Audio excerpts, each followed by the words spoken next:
وأشهد أن محمدا عبده ورسوله اللهم صل على محمد وعلى آل محمد كما صليت على إبراهيم وآله إنك حميد مجيد. All praise due to Allah and His praise and blessings and peace be upon our Prophet Muhammad sallallahu alaihi wasallam, his companions, his followers, his family, his companions and his followers until the day of judgment. I bear witness that Allah is the only one worthy of worship and Muhammad sallallahu alaihi wasallam his last and final messenger. My brothers and sisters, as I promised in Khutbatul Jumu'ah, that Sunday class this weekend, we'll be focusing on this group that became central of the news all over the world, which is known as ISIS, the Islamic State of Iraq and Syria, who's known now changed their name to become the Islamic State. And they declare the Khilafah, declare that their leaders, known as Abu Bakr al-Baghdadi, to be the Khalifa of the Muslims, and they ask Muslims all over the world to join them in Iraq and to join the Khilafah, and this has become something must, and to be part of it, as a result of this, there is mixed reactions in the world. Some have welcomed such call and start joining them. A lot of young people as well, their response was positive towards such call. And on the other hand, you have the vast majority of the Muslim world rejected that call and see this organization nothing but another extreme organization, use the word Khilafah as a tool, or that movement as just a political move to give themselves push and publicity, but it's just a joke. And you have even the Muslim اتحاد العالمي, اتحاد رابط العلماء المسلمين, اتحاد العالمي لرابط العلماء المسلمين, the Assembly of International Muslim Scholars have issued a fatwa and a declaration against them by saying that this is a false claim and this organization is wrong, and they rejected their claim by saying that they are the representative of the Muslim world or the Khilaf.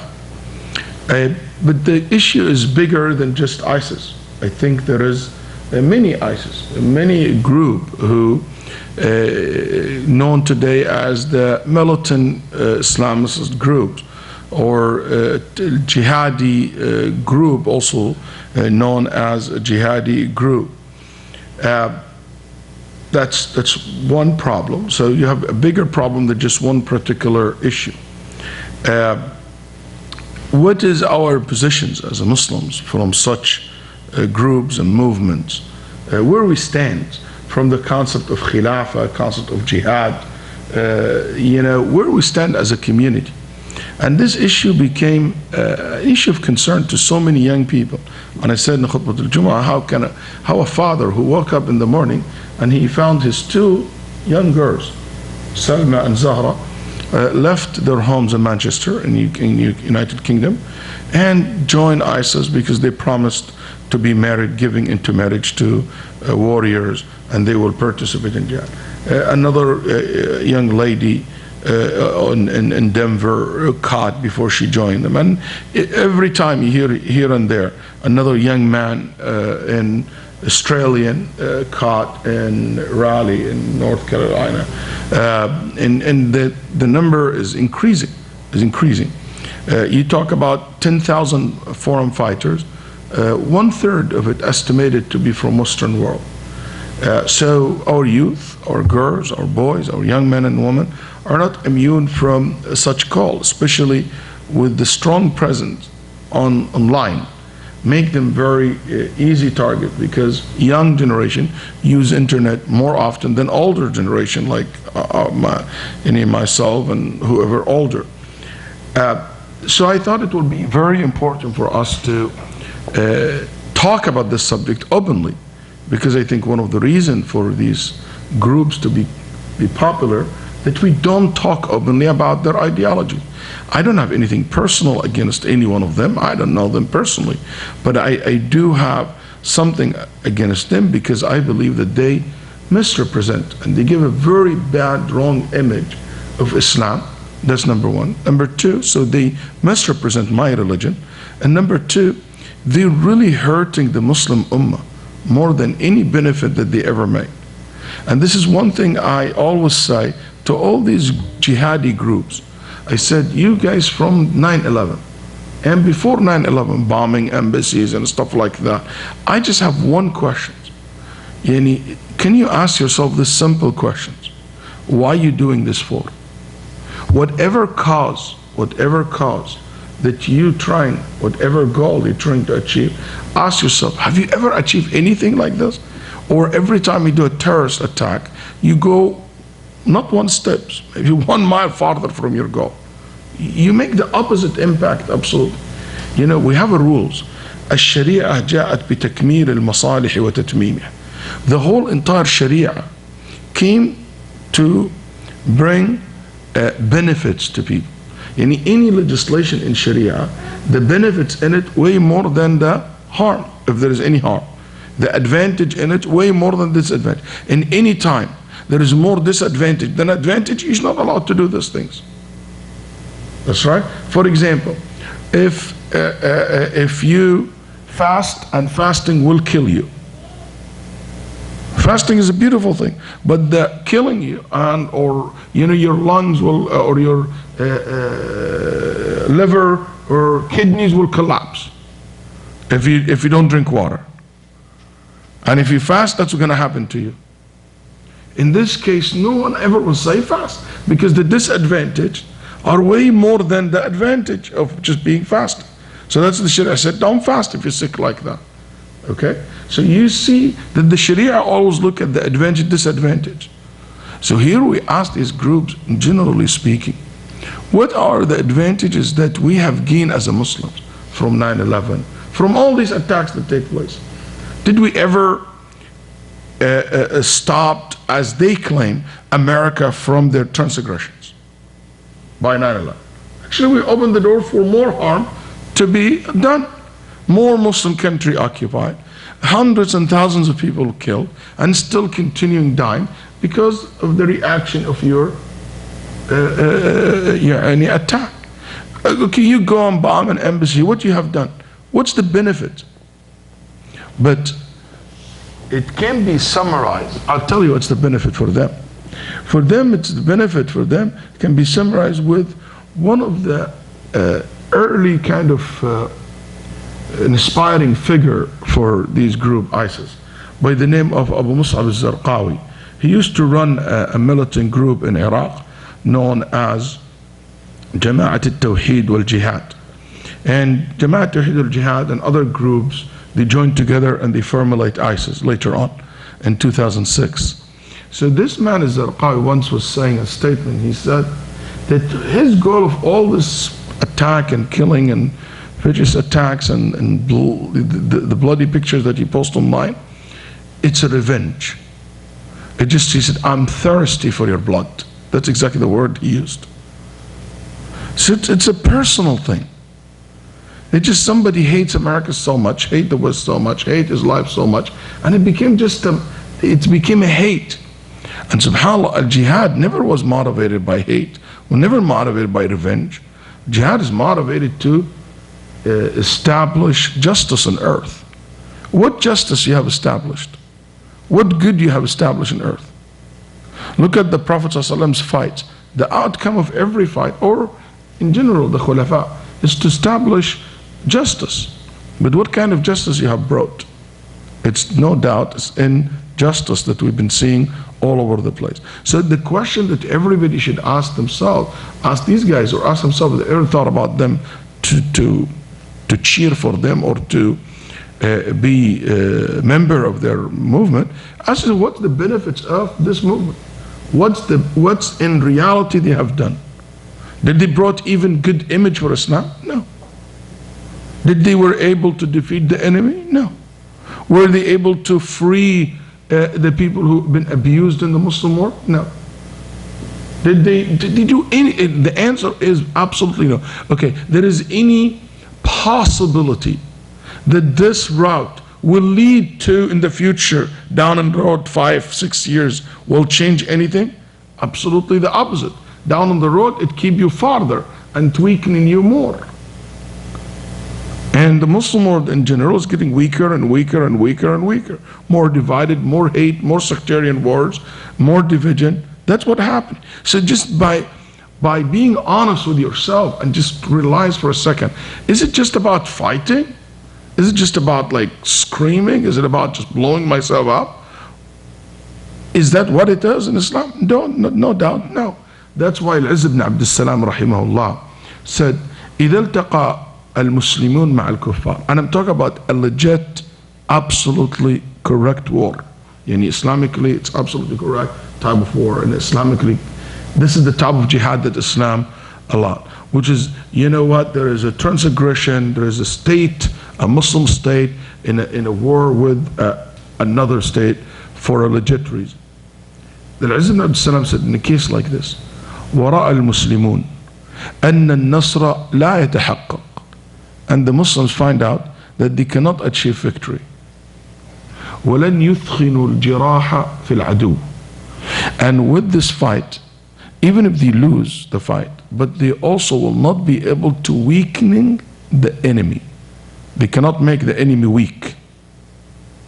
So you're not going to win, and you're not going to make your enemy weak. In this case, قال وجب التولي يوم الزحف.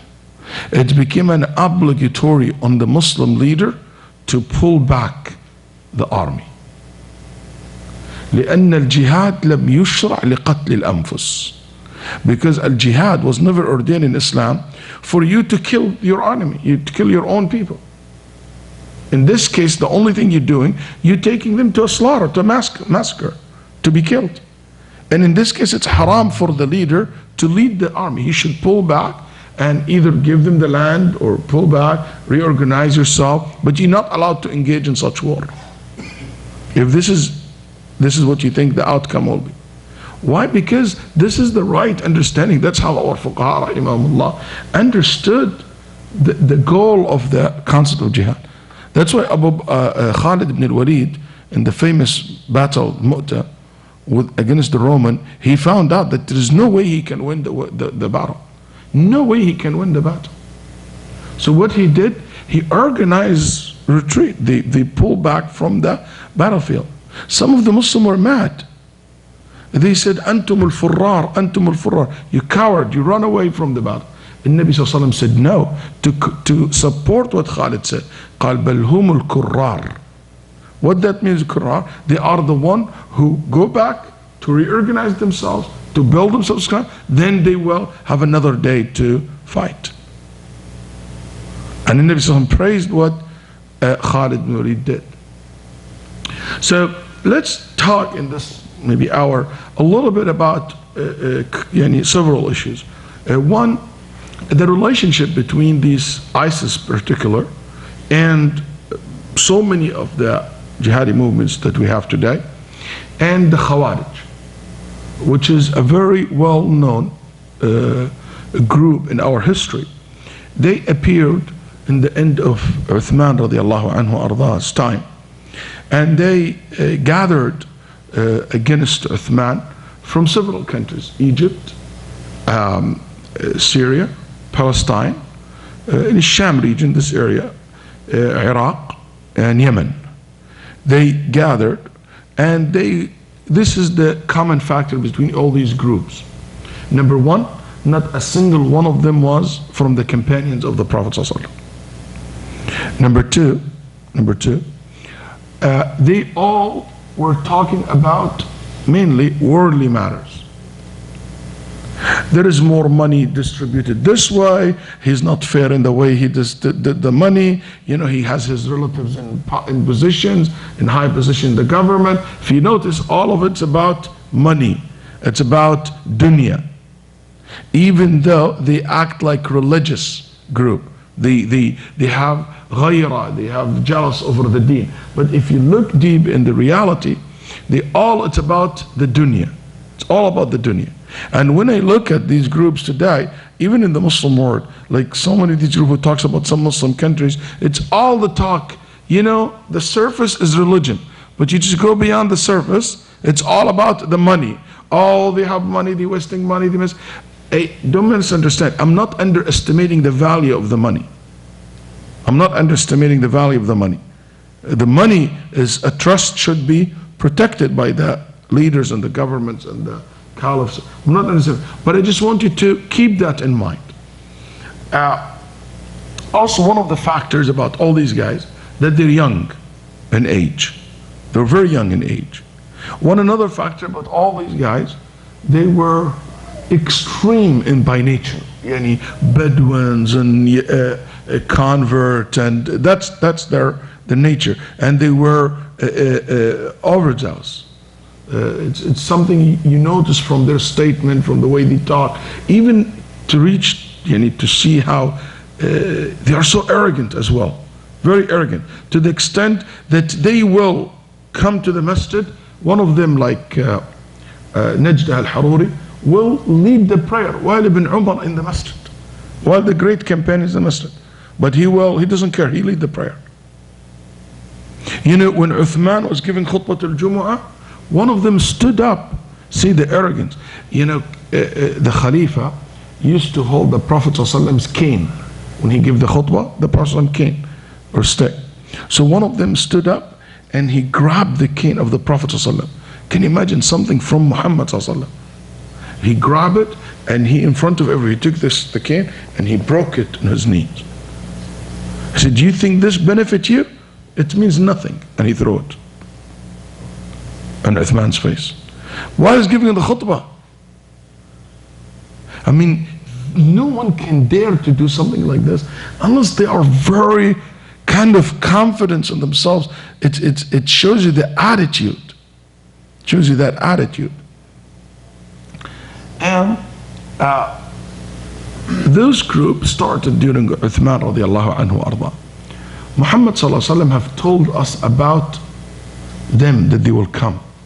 And in Nabi sallallahu alaihi wasallam, as I said in Khutbah al-Jumu'ah, never ever spoke in details about any group that will appear later in the Muslim Ummah like the way he talked about the Khawarij. We don't have amount of ahadith speaking about any sect in details like the way the Prophet described them. And this has happened after an incident. Muhammad sallallahu alaihi wasallam one day was distributing the war booties. So one man by the name of Dhul Khuwaysirah al-Yamani, and the hadith in al-Sahihain, Bukhari, Muslim and others, he said, Ya Muhammad, شوف حتى نور رسول الله, Ya Muhammad, اعدل فإنك لم تعدل. Be just and fair how you distribute the money, because the way you're distributing it is not fair. Again, it's about what? Dunya. It's about money. Even though he put the outlet, or he make it sounds like justice and Islam, but the core thing is, hey, you give them more than the other people or than us. Then the Nabi sallallahu alaihi wasallam said, Wayhak, what's he saying? If I'm not just, who can be just? If I'm not just, I'm fair. And another narration he said, if you can trust me with the revelation from the heavens, how can you don't trust me with distributing the money? If Allah trusted me with His revelation, how can you don't trust me with distributing the money? Yani, what's more valuable? What's more important? The Quran, the deen, or the war booties and the money?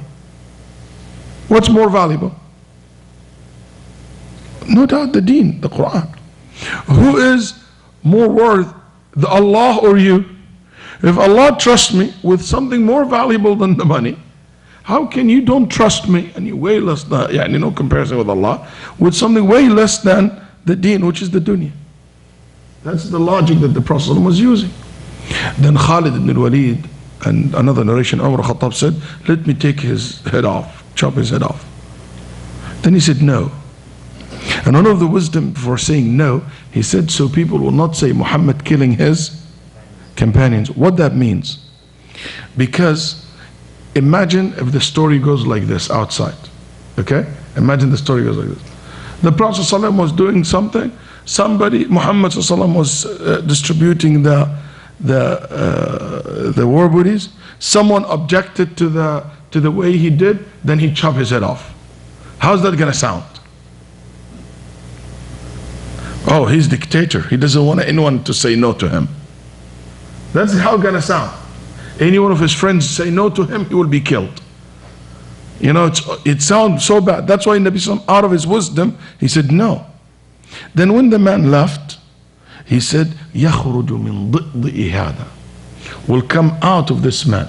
And the ulama debated what that means, comes out of this man. And the strongest opinion, that comes out of this man's way of thinking. Yani, so there is people who will come to follow the methodology of this person. What's this person methodology? Number one, objecting the sunnah of the Prophet ﷺ.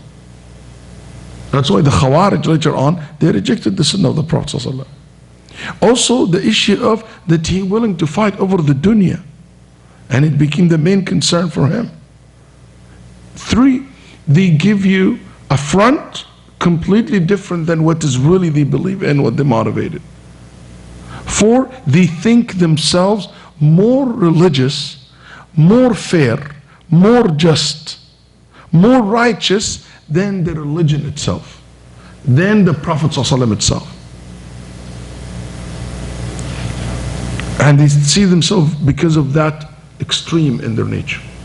So in Nabi sallallahu alayhi wa sallam said, there will come from this man a group that you will, when you compare their prayers to your prayers, it seems to be nothing. When you compare your fasting to their fastings, yours seems to be nothing. They read the Quran, but it never go beyond their throats. The ulama said it's in their throats. It never go to their head so they can understand it. And it doesn't go to their heart so they really can be motivated by it. Or that's why, subhanAllah, so many of these groups from the back in the history until today, they are heartless. Wallahi, no emotions. If some of you remember, maybe some of you were young for that, but some of you knows the stories, the horror stories that we have seen done by a group like this kind of mentality in Algeria, wiping out a whole entire village, killing them. You know, what a heartless. You go to a market in Iraq and you just blow yourself up, just in the middle of the market. What justify that? Just because they are Shia? You go to a masjid and you just blow the masjid up.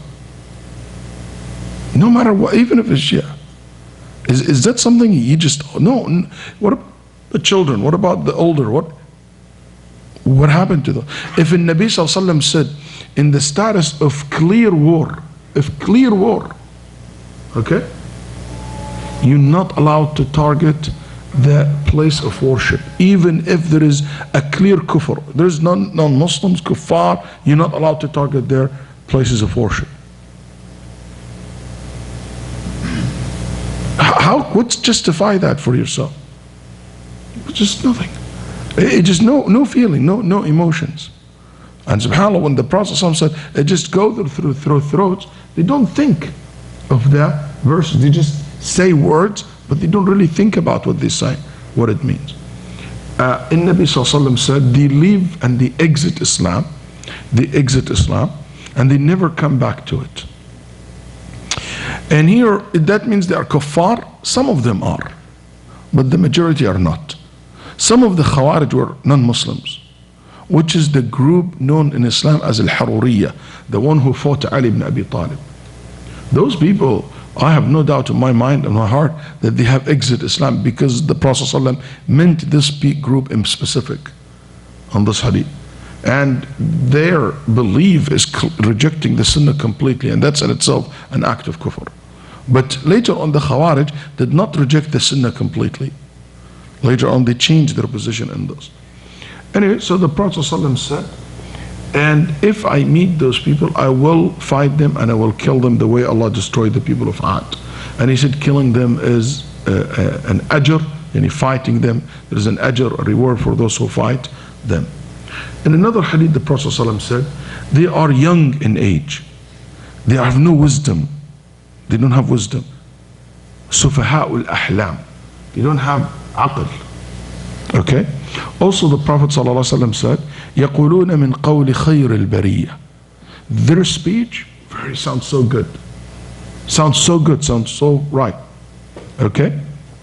He said they read the Quran will never pass their throats. Also, the Prophet ﷺ said, يَقْتُلُونَ أَهْلَ الْإِسْلَامِ وَيَدَعُونَ أَهْلَ الْأَوْثَانِ. They fight the Muslims, the believers, the righteous, the good one, and they will not fight the worshippers of the idols or the kuffar. He said, يَخْرُجُونَ عَلَى حِينِ فُرْقَةٍ مِّنَ النَّاسِ. They appear in a time where there is dispute, when there is calamity, where there is chaos. That's where they appear and become strong. And look at, when did they declare the Khilafah? When there is so much chaos in the Middle East. They appear, this is where they grow strong. These kind of people. Also, يَخْرُجُ آخِرُهُمْ مَعَ الدَّجَّالِ. That's the scary part. The Prophet ﷺ said, they will continue appear in the Muslim Ummah until the last group of them will join the false Messiah. So they will be among the follower of the false Messiah, because they are deviants in their nature. They're not following the sunnah of the Prophet sallallahu alaihi wasallam. It is so confusing when it comes to looking at why the Prophet ﷺ have given so much details like this, because it is so confused for an average Muslim to realize that these guys are deviants. Why? Because the banners that they carry, the call that they make, it sounds so right. Justice, Amr bil Ma'ruf, Al-Jihad, go to Jannah, Shuhada.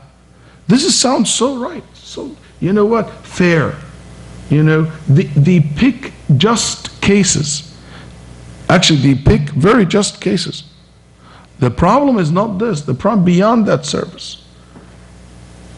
Beyond that. What is beyond that? This is the whole entire point. Here you see that because of this confusion, and Nabi Sallallahu Alaihi Wasallam give us so much details about it. You know, I don't blame a young Muslim today. I really don't blame a young Muslim today who can get confused by the call of these extreme jihadist group that are on the world today. Because when I look at the history and I see the companions of the Prophet ﷺ who were with Ali in the time of war before the Battle of Nahrawan, so many of them objected, and they said to Ali, you cannot fight those people. Why? Because they used to go to bed, Ali and the companions, they go to bed in the night, while in the other side of the river where the Khawarij are, their army, the whole night making prayer. You hear them, Alhamdulillahi Rabbil Alamin, making dua al-qunut, crying. And these guys are like sleeping and talking and praying, like the average person. Then in the morning, you have your breakfast, they found out that the other side are what? Fasting. But that's what the Prophet ﷺ said. You compare your fasting to theirs, yours seems nothing. Your salah to theirs seems nothing. So Ali ibn Abi Talib stood up and he said, Wallahi inni la akdib. I never lied in my life. Wallahi, I heard the Prophet ﷺ said, and he narrated this hadith. And I'm not making this up hadith to justify for you to fight them. But still with this, there is some companions were hesitant. And among them, Ibn Umar. Ibn Umar, the great companions, he was hesitant. That's why Ibn Umar said, مَا نَدِمْتُ عَلَى شَيْءٍ. I never regretted any battle in my life that after the Prophet ﷺ, that I didn't participate in it, that battle of Nahrawan. I wish that I joined Ali and it was the army that day. You know, Aisha radiallahu anha, al-Mu'mineen, Tursil, she sent her best student مسروق تقول اذهب وتتبع لي شهادات, look and document for me those who have seen with their own eyes the Thudayya. A man, the Prophet ﷺ said, and Nabi ﷺ give a specific description to a man is going to be in the war, in the army of the Khawarij. And the Nabi ﷺ, he said, he has one arm, no bones in it. His arm is just a piece of meat, subhanAllah, flesh, there is just no bones in it. And he said, it's looked like woman's breast. He said, there's no bones in it. So he said, that's why they call him the Thudayya. And Ali radiallahu anhu said, look for him. To prove that when I narrate the hadith, I know that this man will be with them. They looked for him everywhere, they couldn't find. Then Ali said, look more again. Then they found him dead and covered by someone else. So Ali brought him in front of everybody and he said, see, I wasn't lying. And Aisha, she said, look and make sure that this is, there is a confusion about these guys. So I don't blame young Muslims today to get confused because of so much, you need no clarity. But you know, when you have clarity, if you like Ali, follow the Sunnah, go back to the Sharia, leave emotions on the side. You don't think we are not angry at what happened in the world? Do you think we are happy with the injustice rulers that we have in the world? Do you think we have no feeling? We just don't? No, we do. But we are people who are, our emotions controlled by the Shara, not controlled by desire, not controlled by revenge. Do you think we like the situation in the world? We don't, but we know that these things need to be changed, and there is a process for changing. Not by arms, not by just violence. That's not going to change. That's going to complicate things more. Also, this group are so dangerous because whatever they do it in the name of God, the name of religion. I came from a family who are not in a very religious family. You know, my father, my mother, just average Muslims. We don't have any sheikh in our family or anything like that. So my father is an engineer, so his son, he will pick a career. My older brother is an engineer. I look at my family, so I decide not to be in that route, to study Sharia and stuff like that. So I still remember my father said very, very interesting piece of advice. He said, Waleed, religion is a weapon, has two edges. It can be the most inspiring thing to build things, and it can be the most destructive thing that can destroy things, ever. Religion can build nations and can destroy nations. It depends how you're going to use it. Because if you look in the history of humanity, look at European, look at even some of the Muslim area, when they rule by the name of God. I am Caesar, I speak on behalf of God. I'm the Pope, I speak on behalf of the God. What all these words came from? God told me and ordered me to do that. And he take the religion as God on his side. So justify him whatever he wants. That's why Al-Hajjaj ibn Yusuf al-Thaqafi, when the Umayyads used to kill people, he said the Khalifa is the representative of Allah in the earth. That's why whatever he says, he's like God. So that attitude is so dangerous, and that's exactly what happened to the Khawarij. They felt that everything they do, it's absolutely no doubt, not a zero doubt they have about it. That this is the deen. That's why when one of them about to be executed, and Abu Ayyub al-Ansari took the sword and about to hit him, and he refused to go back. He refused to change his position. You know what Abu Ayyub said? If you insist, take it so you can go to the hellfire. And you will know. You know what was the response? He said, سَتَعْلَمُ غَدًا أَيُّنَا أَوْلَى بِهَا صِلِيًّا. He quoted from the Quran the verse where Allah subhanahu wa ta'ala said, in between the disbeliever and the believer, that Allah subhanahu wa ta'ala said the disbeliever will know in the day of judgment who will go to hellfire. So he's using this against Abu Ayyub al-Ansari, the Prophet's uncle. Prophet ﷺ's uncle.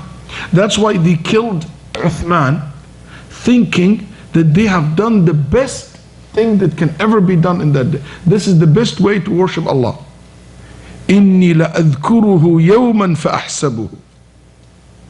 He's speaking about Amr ibn al-Hamiq, the one who killed Uthman.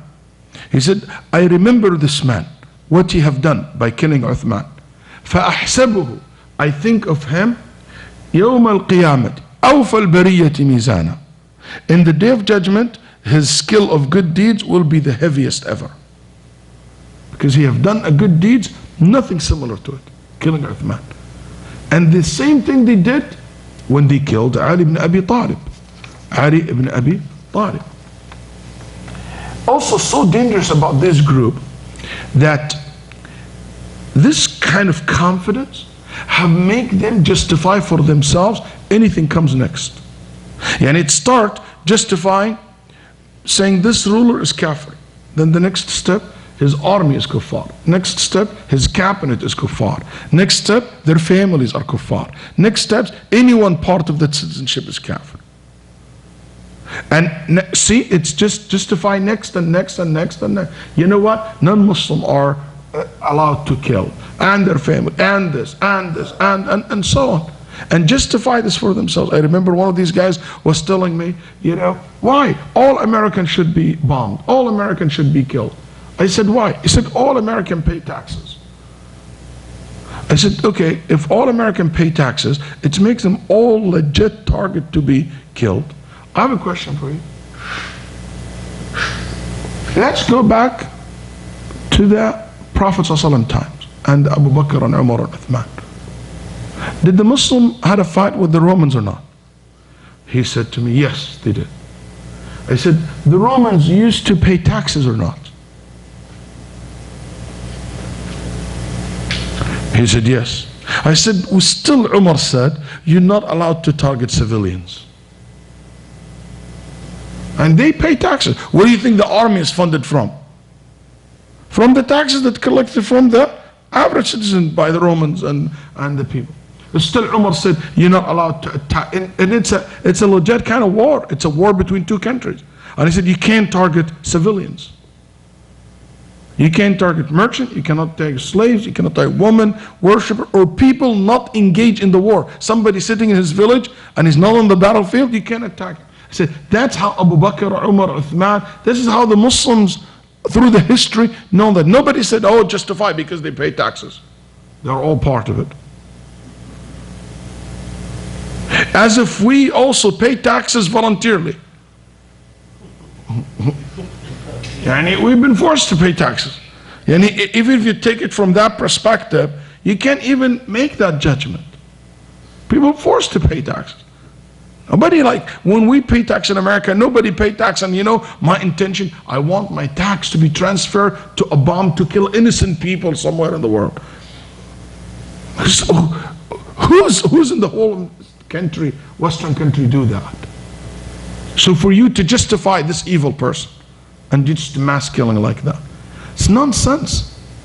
The problem is they justify because that feeling that I have to be correct, yes, that's why when they killed Uthman, okay, Uthman is bad man, deserved to be killed. What's next? What's next? They took his wealth. Why? Kill the man because unjust ruler. Why would you take his money? He said, if his blood is halal, his money also should be halal.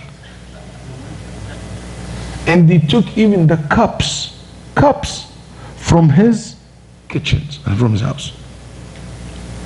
Then they went to take the money from the Muslim treasury. Okay, what's the Muslim treasury has to do with it? That's the public money. They said, no, we take it. That's why, what justify for this group, for example, when you hear one of their leaders, like by the name of Abu Muhammad al-Maqdisi in Jordan, giving all this fatwa that you can steal from banks, you can rob banks. What justified them in Afghanistan, in Pakistan, in Lebanon, in so many areas to sell drugs? He said, yeah, because it is justified to sell drugs so you can make money. Steal banks so you can make money. Steal from people so that you can get money. And this is the dangers, that this is became justifying for yourself. Listen to what Ibn Kathir rahimahullah said. To see that what's in the past, there is a reflection for it in the modern days. Ibn Kathir rahimahullah said, Jazallahu Ali ibn Abi Talib khayra. May Allah reward Ali ibn Abi Talib for killing this people. He wiped them out. The Khawarij, only 9 people managed to escape from tens of thousands of fighters. 9 people managed to escape from the battle. And they recruit themselves again. They build another Khawarij group after that. But 9. And everybody else was killed as treated. That's why I believe this group in particular were not Muslim. Because Ali refused to take prisoners. It was like, you know what? It is like, what do you call that in a military code? I forgot the code. They have a code for it. Like, there's no prisoner. You just shoot to kill. That's what they call it. You know, after someone shoot to kill, you don't capture the person. You're just there to shoot to kill. That's how the war was with them. Ibn Kathir said, Jazallahu aliyan khayra. If he would left them, they would have grown, and they will take over the Iraq and Sham and the Muslim world. And wallahi, they would not leave. Listen to what he said. They will not leave a man or a woman or a child or a Muslim or a dhimmi, person from Ahlul Kitab, unless they will kill them all. Because they believe that they all corrupt, because they don't follow them. And if they are all corrupt, nothing can purify them except the sword in the dunya and the hellfire in the akhirah. That's how their belief is. So that shows you that there is here a very extreme, and that's devout. Also, one of the things that you noticed very clearly, that they just follow the desire, their own desire, no matter how clear wrong they are. One of their leaders once, and Ibn Kathir mentioned that, and other scholars of Aqeedah as well, one of them said, anyone say about what is haram, halal, he's kafir.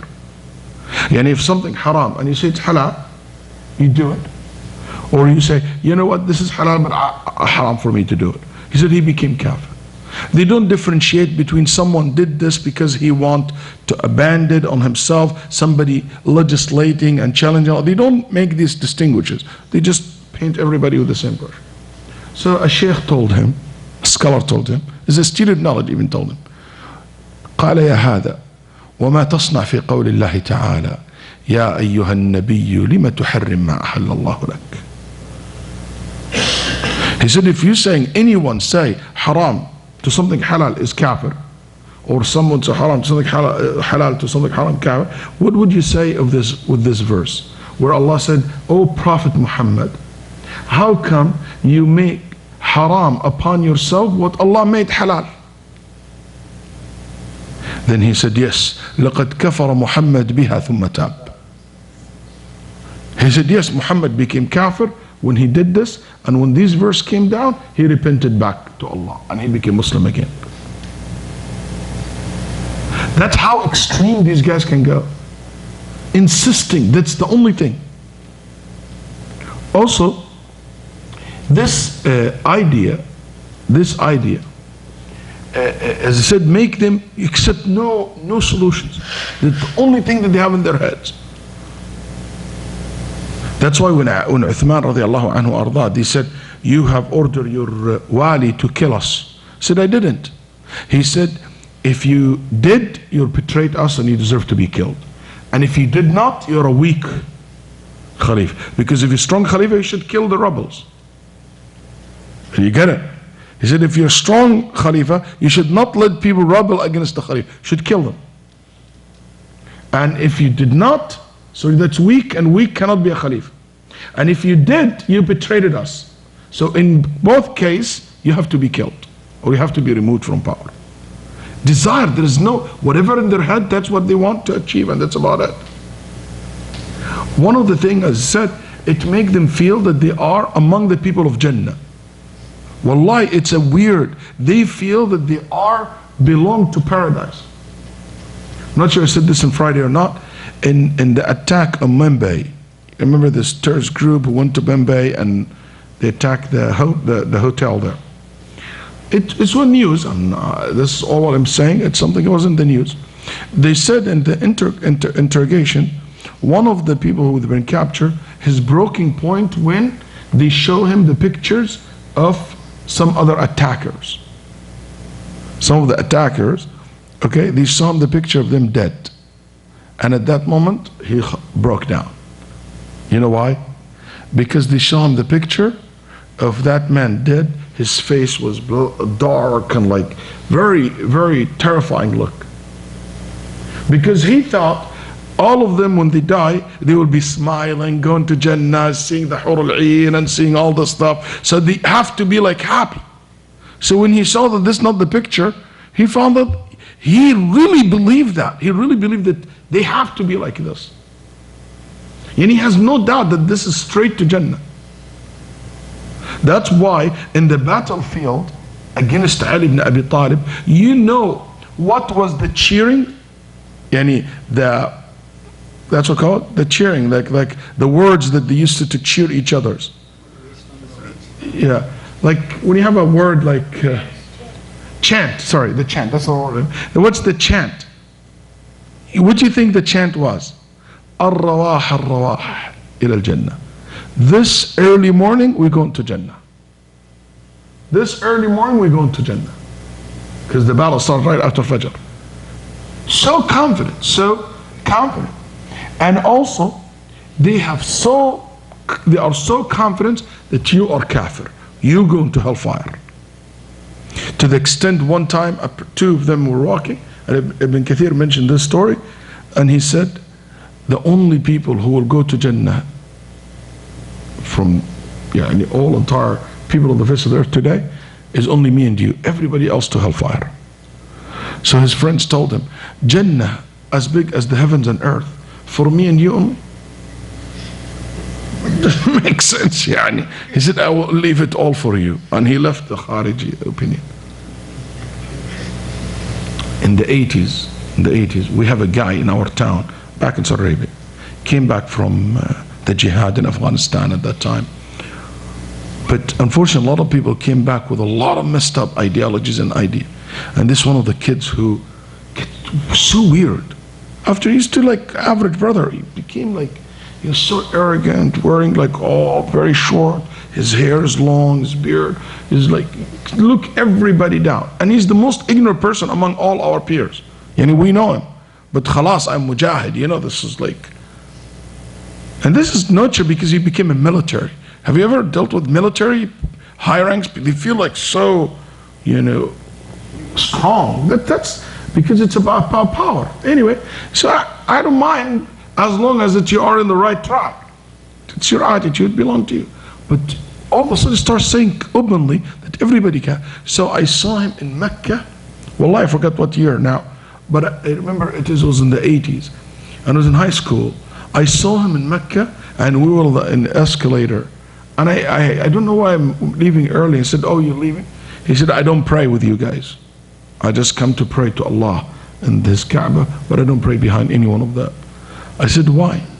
And he said, Waleed, kida. And we were on the escalator, and we see the outside the haram is filled with people, and the 3 floors are filled. Ramadan.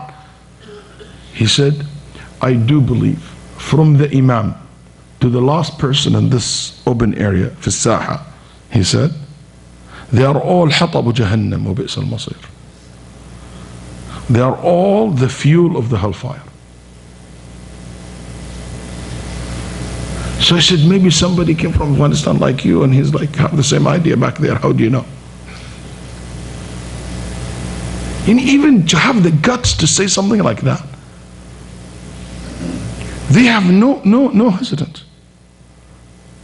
Sheikh Abdul Rahman al-Hadiyya, Rais Jama'at Ansar al-Sunnah al-Muhammadiyya in Sudan, told me, I'm not quoting through anyone, when Ibn Laden used to live in Sudan, he said we had in Jama'at Sunnah a debate with some of his lieutenants and groups, and he said the debate was so hot that we destroyed them. Yani the brother destroyed their argument against takfir and killing, and he destroyed them. He said the next day at Salat al-Fajr, the same masjid of Ansar al-Muhammadiyya was attacked with RPG while the brother praying Fajr. With RPG, they shot the masjid in Salat al-Fajr with RPG. And I'm hearing this directly from Shaykh Abdul Rahman Hadiyya we were having iftar together at Shaykh Abdul Rahman Stays, the Imam of Mecca, in his house.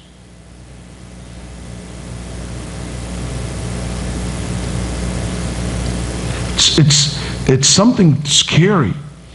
So I always say, when some brother tell me, oh, 9/11 cannot be done by Muslim, this cannot be done Muslim, this is the CIA, this is this and this is this. I said, why? Oh, no Muslim will do that. No, Habibi. There is Muslim killed Ali ibn Abi Talib, killed Uthman ibn Affan, killed people praying Fajr. They will not hesitate to kill John and Mark and Waleed and Ahmed. They have no problem with that. It's not my business, I'm not an investigator, but I'm just telling you, if you talk about possibilities, that's possible. Also, one of the things that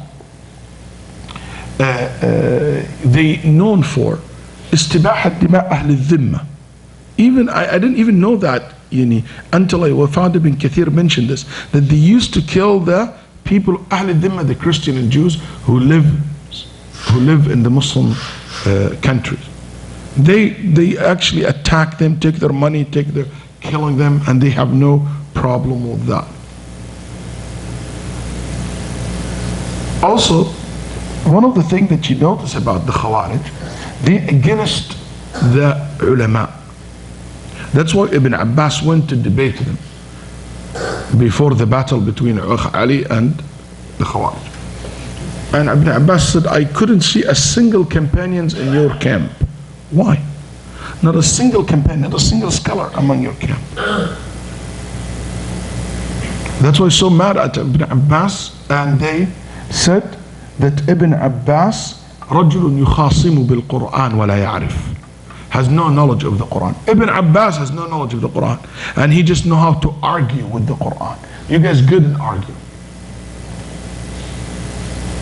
And they said, if he's a true scholar, see, that's Ibn Abbas. قال لو كان عالما ما لبس الحلة. They said if he's a true scholar, he wouldn't be dressed up like fancy clothes like this. Same exact thing we say. Oh, if this is a sheikh, he wouldn't work for the government. If he's a sheikh, he wouldn't have palaces. If he's a sheikh, he wouldn't have a drivers. If he's a sheikh, he wouldn't be rich. If he's a sheikh, he wouldn't be like living this way. It's weird. Also, I remember two, unfortunately, guys that I thought one day they are a student of knowledge, invited me once for dinner. Both now in jail. And one of them, maybe his head will be chopped off by the Saudi government.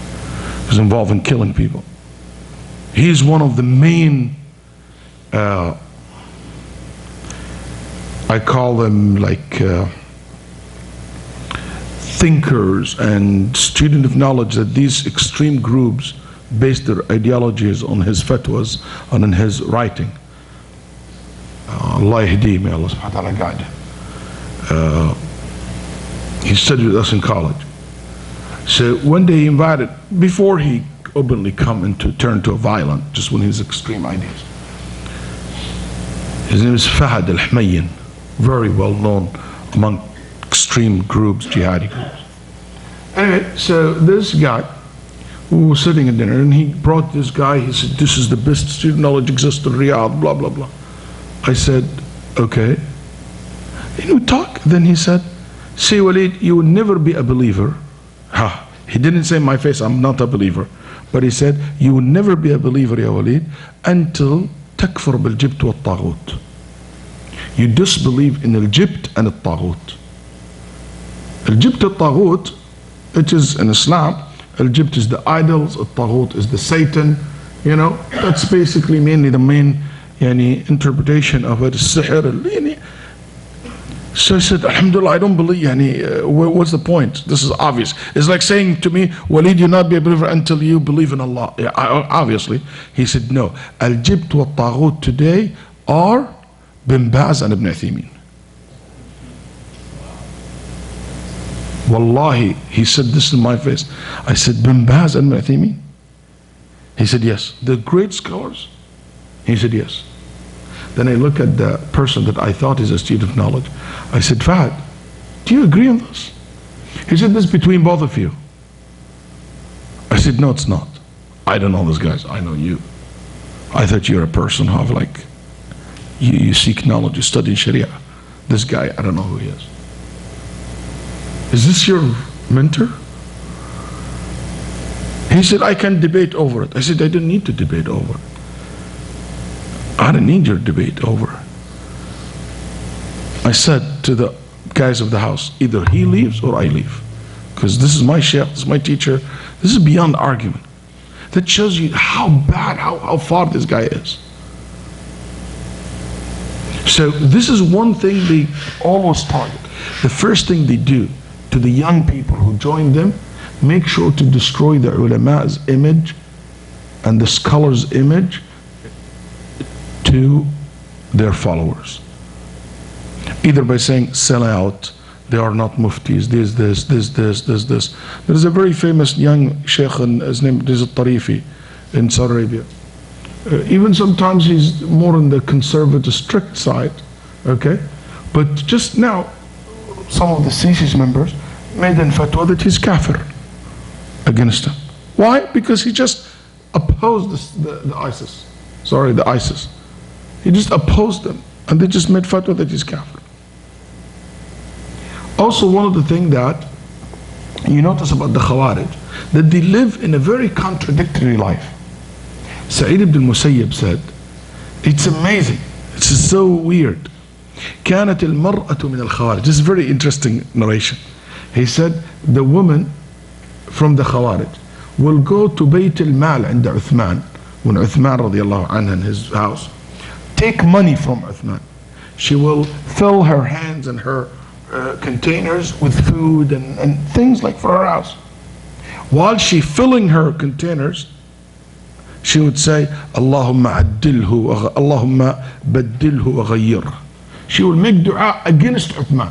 Ya Rab, remove him from power. Ya Rab, destroy him. Ya Rab, take him away.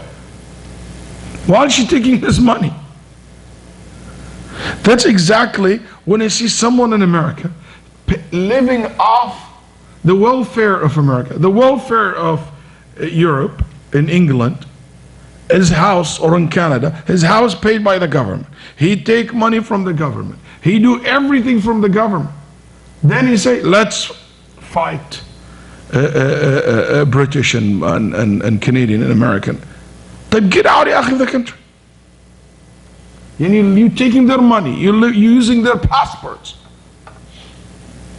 In 1999 or 2000, I was on a trip to London. And in this trip, I come across, I was giving a talk in a masjid, come across a group of guys that they believe that they have a Khalifa already. So I asked, and they basically, I said, where is this Khalifa? He said he live in the housing, the apartment that by the government. And he declared war against England. Wallahi, I said, Jazakallah khair. These, Allah, I don't know, I can say Jazakallah, but I'm so amazed how sense of tolerance that they had for a certain, especially England, to a group like this for a while. It's weird. It's just unbelievable. He lives in Saudi Arabia. He take every advantage of everything there, and he willing to destroy the country in no given time.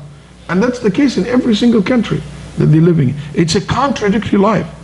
It's a contradictory life. I had a sister from Houston. Her father, one of these extreme groups. She tells me herself. She said, Waleed, I raised in an extreme household. Now she doesn't wear hijab. She's like absolutely far away from deen, subhanAllah. She said, I lost respect for my father in Afghanistan, in the 80s. She said, I was there. And he said, my father had followers and groups and stuff like that. And he gathered all of them. She said, I was 13 years old at that time. He gathered all these guys and he ordered them to burn their passports. No going back. Saudi, Qatari, Egyptian, Libya, whatever. So they burn their passports. No more wala to these tawaghit, to these countries. Our wala to the Islamic State in Afghanistan, blah, blah, blah, blah. Okay, we're going to stay here on the cause to death. She said they all burned their passports. While I know my father has an American passport or a British passport, whatever it is, and he has 2 other passports at home.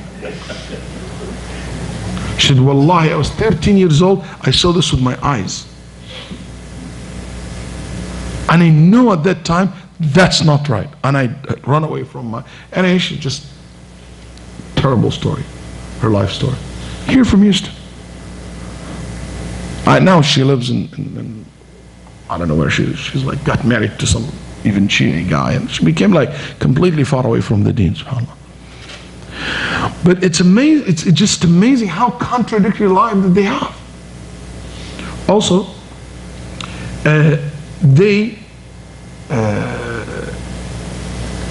one of the things that you notice about them, that I said earlier, they come and appear, take advantage when there is a chaos. When you look to ISIS in particular as a movement, I need to wrap things up quickly. I believe that they are made of 3 categories. Number 1, especially in the leaderships, a group who basically are either played by intelligent communities or they are themselves members of intelligent communities in the leadership level. Because it's something so obvious.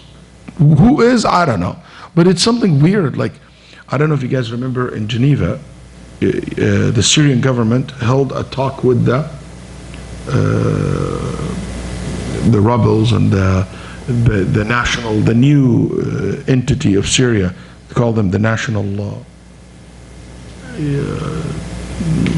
what's the name of the هو المجلس الوطني huh? Yeah, I don't remember what they call it in English now, but basically the representation of the opposition of the Syrian government. So I saw this also with my eyes on the TV. One of the reporters told the ambassador of Bashar's regime, okay, I don't call them Syria anymore, there's Bashar's regime, the ambassador of Bashar's regime in the United Nations, he came in front of everybody. He said, I have a question for you. Why Syrian government did not have a single attack against ISIS? Not a single attack. He said, I will give you in front of the whole world the coordinate of their buildings, of their training camps in Syria. Why didn't you guys bomb them? Why you threw your bombs and your barrels on the civilians, on the children, on a bakery place, while you never touch ISIS? I just want to know. I will give it to you in front of the whole world. Don't tell me you don't have it. And I got recently, somebody sent me text, like in WhatsApp or text message, I don't remember now, pictures of their places in Syria. Huge camps, huge buildings. الدولة الإسلامية in Iraq. Never touched. Everything around it destroyed except them. Another image of their caravan. It's a very powerful image. A picture of their caravan passing by where the Ba'athi regime is, because they go where? To fight another Syrian fighters, another Mujahideen groups in Syria. So it's big question mark. Who playing this game? Who motivating these guys? Why every time when Iraq there were like a strong movement, they appear all of a sudden everything fall apart? And even in Iraq today, I think the Sunni in Iraq, they have a fair, just case to say to the Maliki government that, you know what, there is injustice happening here. There is a lot of abuse, a lot of mass killing for the Sunnis under this Maliki regime. But just them in the picture turn everything around against the Sunni. They lose their case immediately. There is 46 a suicide mission ISIS carried in Syria. Not a single one was directed against the regime. The 46 missions were directed against the other fighters group in Syria. Isn't that make a little bit, big question mark? They asked the Baghdadi 2 days ago, are you going to participate in the war against Israel? It's a political question to see what he's going to do. You know what was the answer? He said, after we're done with all the Arab and the Middle East Muslim country. That's the roadmap. We go to Saudi Arabia, to Egypt, to Kuwait, to destroy all these countries, then inshallah Israel later on. Number two, the second group of these guys, I think the first one is very small, but they are in the top. The second one, and that's again my opinion, you can take it, you can throw it, because that's my main thing is the religious part, not the political analysis. The second part is, I think the big bulk of these guys are the extremists in nature. Like they are the representation of the Khawarij today. One of them, a judge in Saudi Arabia, telling me that when he was interrogating, or the court asking him, said, how can you support ISIS? You know that they want to come to Saudi Arabia to destroy the country, to enter, they believe everyone in this country is kafir. He said, yeah, I believe that too. He said, that means they can take your wife, your sister, your mother as a slave girl. He said, Ya Sheikh, isn't this Shara Allah? Isn't this the Sharia of Allah? If the Muslim fight and take over a non-Muslim country, their women became slave girls. Why would we agree this on other people, not on ourselves? Let them take my mother, that's her problem. Why should she stay in the kufr? That's so messed up. It's so extreme in their nature. And the third group, which is also a good number of them, young brothers, young sisters, who join them with good intention. All what they want to fight the injustice in Syria.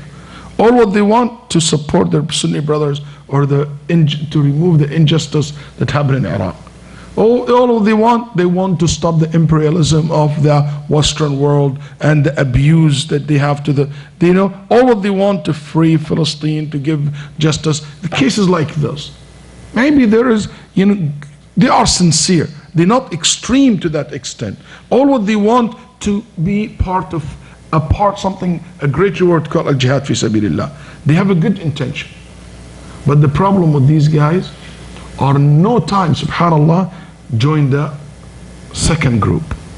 It doesn't take long at all for the person to shift, because the influence. And so many of those who left them came out, and you go to online, you see so many testimonials of these people who fought with them and left them. If they manage to leave, because most of the people who leave, they will be executed by them. Here, I want to be very specific about something. I want to make it clear, and I'll put it in record.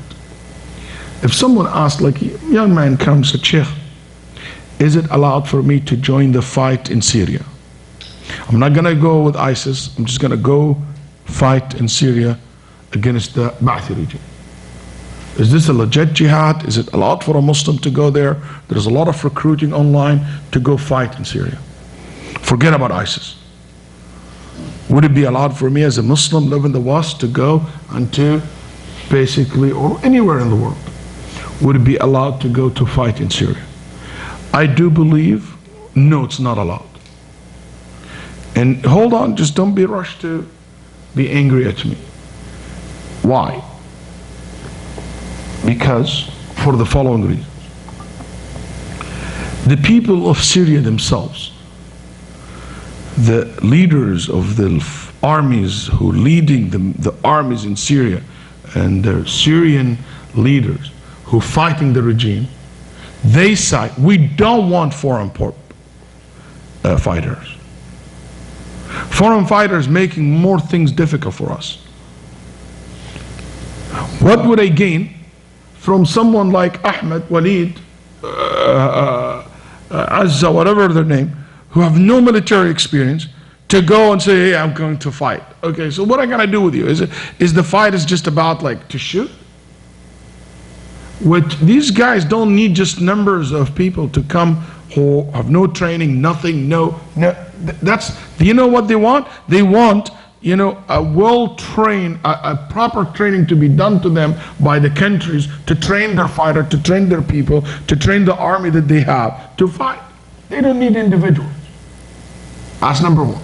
Number two, I believe that those who go to areas like this, where there is a war and a civil war happening, there is so much ideologies and there is so much corrupt ideologies in this area that I found it almost impossible to immune yourself against.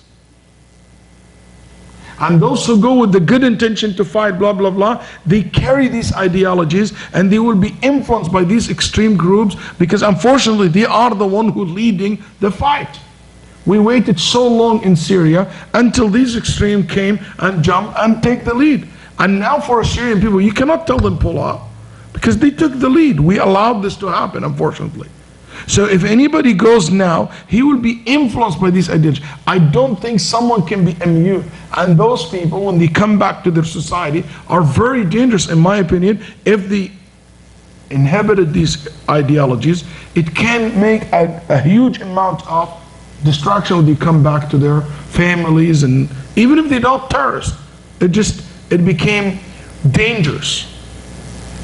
Number three, and it's dangerous religiously, because they get a lot of ideologies not according to the Sunnah of the Prophet ﷺ. Number three, the people of Syria, they need not you to go to participate, they need the political support.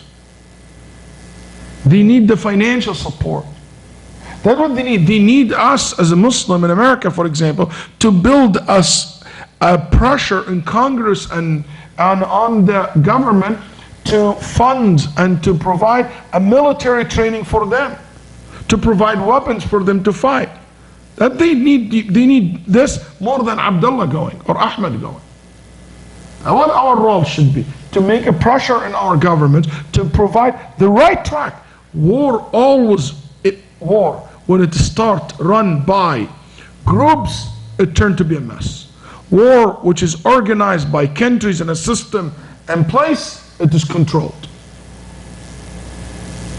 I believe war is like a beast. If you don't have a tight leash in it and you channel it in the right way, it can be very destructive.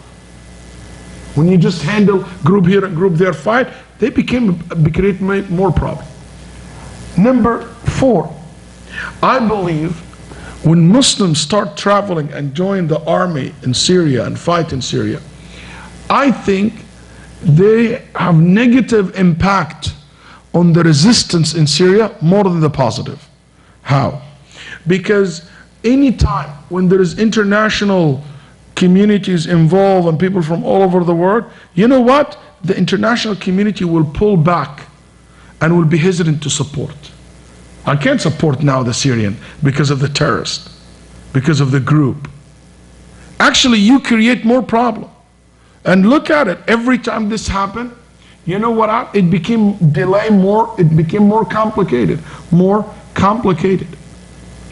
So I believe that the more we see foreign fighter there, the harder it will be to solve it.